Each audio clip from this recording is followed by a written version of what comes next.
ഇടതുപക്ഷത്തിന്റെ ഇദ്ദേഹം പറയുന്നത്, നേതാവ് പറഞ്ഞത്, 100 ആളുകൾ അണുബാധയേറ്റ് മരിച്ച കാര്യങ്ങളെ പറ്റി പറയുമ്പോൾ SET ആശുപത്രിയിൽ 100 കണക്കിന് കുഞ്ഞുങ്ങൾ മരിച്ച ചരിത്രമുണ്ട് നമുക്ക്. അന്ന് കേരള സംസ്ഥാനത്തിന്റെ ആരോഗ്യമന്ത്രി എന്ന് പറയുന്നത് PK ശ്രീമതി ആയിരുന്നു.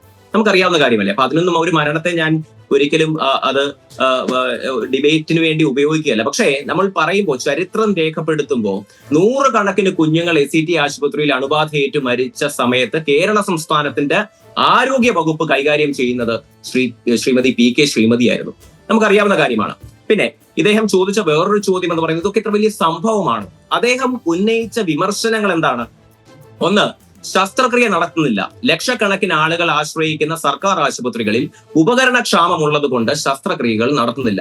ഒരു മിഡിൽ ക്ലാസ് ഫാമിലിക്കും താഴേക്കുള്ള ഒരുപാട് ജനങ്ങൾ, ഒരുപാട് ജനാധിപത്യ വിശ്വാസികൾ ആശ്രയിക്കുന്ന മെഡിക്കൽ കോളേജുകൾ, സർക്കാർ ആശുപത്രികളിലെ അവസ്ഥയാണിത്.